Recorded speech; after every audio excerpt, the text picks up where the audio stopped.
జంపన్న వాగులో స్నానమాచరించడం అనాదిగా వస్తున్న ఆనవాయితీ. ఒకప్పుడు సంపెంగ వాగు, ఇప్పుడు జంపన్న వాగుగా మారింది. మేడారం జాతరకు వచ్చే భక్తులు జంపన్న వాగులో స్నానమాచరించి జంపన్న వాగును పూజించిన తర్వాతనే సమ్మక్క సారలమ్మ గద్దెల వద్దకు చేరుకొని మొక్కులు చెల్లించుకుంటారు. జంపన్న వాగులో స్నానమాచరిస్తే ఆరోగ్యంగా ఉంటామని, గిరిజన వీరయోధుల వీరత్వం కారణంగా జంపన్న వాగులో స్నానం చేసిన ప్రతి ఒక్కరిలోనూ ఆత్మవిశ్వాసం పెరుగుతుందని నమ్ముతారు.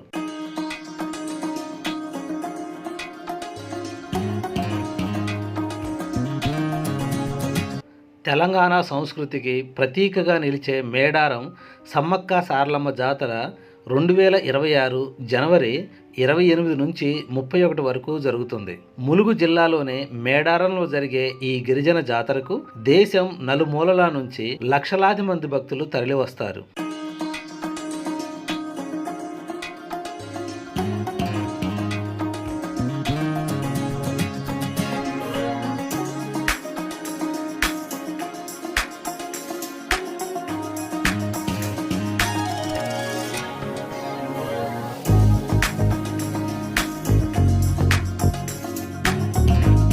ఇది జంపన్న గద్దె.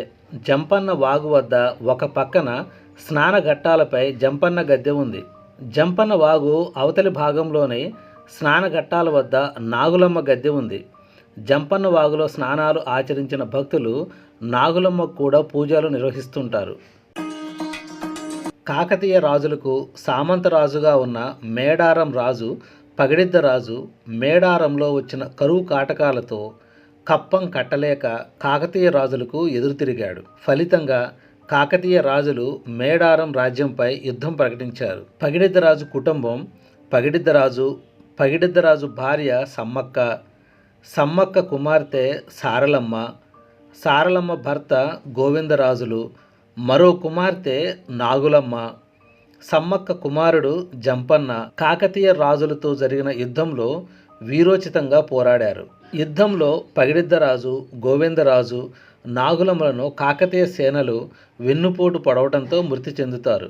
అప్పటికే యుద్ధంలో తీవ్ర గాయాల పాలై పోరాటం చేస్తున్న జంపన్న వారి మరణ వార్త విని శత్రువుల చేతిలో ప్రాణాలు కోల్పోవడం ఇష్టం లేక సంపెంగ వాగులో దూకి ప్రాణత్యాగం చేస్తారు.